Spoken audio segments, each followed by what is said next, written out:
नेपालको चुच्चे नक्सामा समेटिएको लिबोलेक, कालापानी र लिबियाधुरा भ्रमणमा प्रधानमन्त्रीज्यू कहिले जानुहुन्छ र भ्रमणको कुनै कार्यक्रम बनेको छ कि छैन?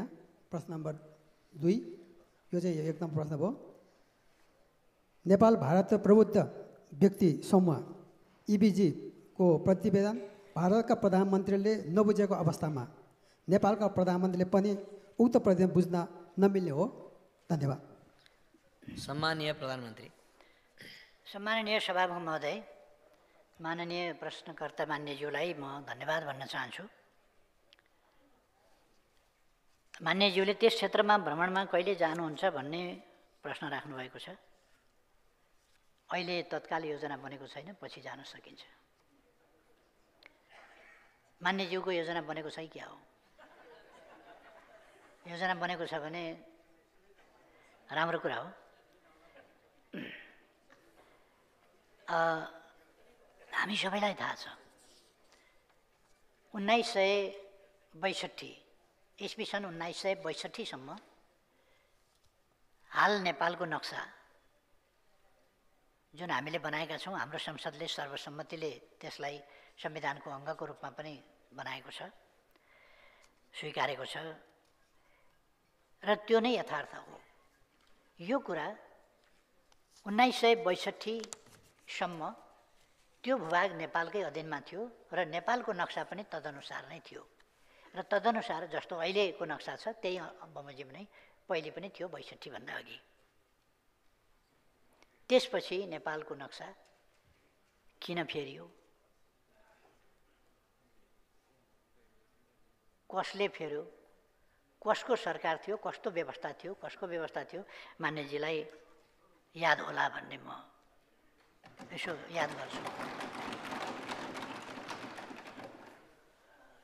2077 साल विक्रम सम्वतको 2077 साल असार 4 गते संविधानको दोस्रो संशोधन मार्फत, त्यो पनि सर्वसम्मत संशोधन मार्फत संविधानको अनुसूची 3 मा रहेको नेपालको निशान छाप अद्यावधिक गरिएको तथ्य मान्यज्यूलाई अवगत नै छ।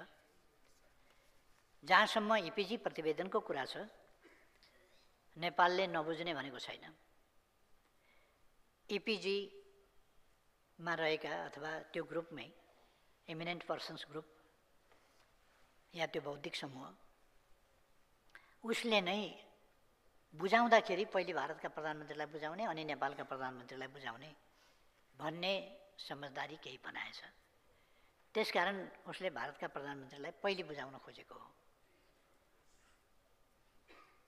एक्लैले बुझेर, एकतर्फले मात्रै बुझेर, एकतर्फले मात्रै कार्यान्वयन गर्ने विषय होइन यो।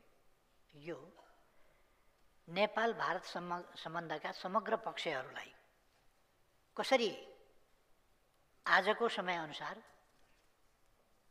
उचाइमा उठाउने, व्यवस्थित गर्ने र दुई देशको मित्रतामा कहीँ कतै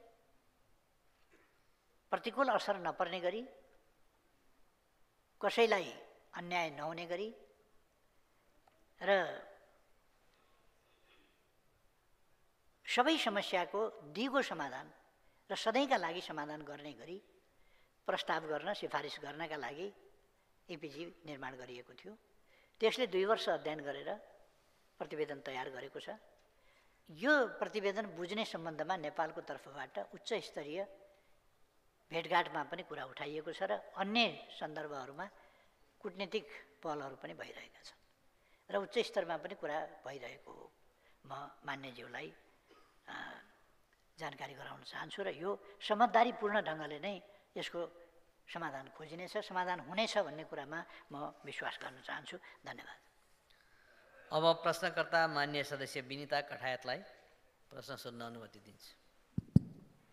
सम्माननीय सभामुख महोदय, सम्माननीय प्रधानमन्त्रीज्यू, अलि भर्खरै प्रधानमन्त्रीज्यूले भने जस्तै त्यही नक्साको त्यही चुच्चे नक्सामा हामीले ल्यायौँ भनेर प्रधानमन्त्रीज्यूले त्यो बेला ल्यायौँ भनेर प्रचार पनि भयो र हामी सबैजना खुसी पनि थियौँ र गर्वित पनि थियौँ कि हामीले आफ्नो भूभाग पायौँ भनेर। तर अहिले आएर त्यहाँका नागरिकसँग भेट्दा र त्यहाँका नागरिकका डकुमेन्ट्रिजहरू सुन्दा हेर्दा र न्युजहरू हेर्दाखेरि चाहिँ त्यहाँका नागरिकलाई नेपाली हुनुमा कुनै पनि गर्वित फिल छैन। उनीहरूले भन्छन् हामीलाई नेपाल सरकारले के दिएको छ, आफ्नै गाउँ घरमा जानलाई भारतको बाटो हिँड्नु पर्ने नेपाल सरकारले हामीलाई के दिएको छ, महँगाई छ, हामी यहाँ कति महँगाईमा बसेका छौँ। हाम्रो व्यथितिको विषयमा त्यहाँ काठमाडौँको राज्यमा बसेको त्यो सरकारले नभनिदियोस् हामीलाई हामी नेपाली हौँ भनेर। हामीलाई बाटो छैन, हामी भारतको बाटो भएर आफ्नो गाउँ घरमा जाँदैछौँ। मान्य सदस्य, तपाईँको व्याख्यामा जाने हो कि यो प्रश्न नै हो सभामुख महोदय। व्याख्यामा गर्ने भने तपाईँले समय लिएर कति व्याख्या गरेर त्यो गर्नु पर्यो। प्रश्नमा भने तपाईँ प्रश्न जे हो त्यो वाचनमा जानुहोस्। र त्यहाँका नागरिकले आफ्नो गाउँ घर जानलाई कहिले नेपालको बाटो प्रयोग गर्न पाउने हुन्। सँगै कर्णालीको राजमार्गको विषयमा कर्णालीको राजमार्ग नै छैन र त्यहाँको जुन बाटो छ त्यो पनि मापदण्डको विपरीतमा छ, जसलाई मृत्यु मार्गको नाममा भनिन्छ। र हामीले पनि कर्णालीवासी, मेरो कर्णालीका नागरिकले हामीले कहिले राम्रो बाटो प्रयोग गर्न पाउँछौँ। दोस्रो प्रश्न, प्रधानमन्त्रीज्यू हालचालै जुम्ला जानुभएको थियो कर्णाली प्रतिष्ठानको दीक्षान्तरणमा। त्यहाँ त्यही प्रतिष्ठानमा एउटा एमआरआई मेसिन पनि छैन प्रधानमन्त्रीज्यू, युएसजी मेसिन छैन। त्यही कर्णाली प्रतिष्ठान जसले नेपालको 13 जिल्लालाई सुविधा दिन्छ, त्यही प्रतिष्ठानमा चरम व्यथिति भएको छ। त्यो प्रतिष्ठानले कहिले न्याय पाउँछ र हामी कर्णाली बासिन्दाले कहिले सुलभ स्वास्थ्यको सुविधा पाउँछौँ। र यो त्यो कर्णाली प्रतिष्ठानले एमआरआई मेसिन जस्ता कुनै पनि सामग्रीहरू पाउँछ कि पाउँदैन त्यो पनि प्रश्न भनिदिनु होला। धन्यवाद।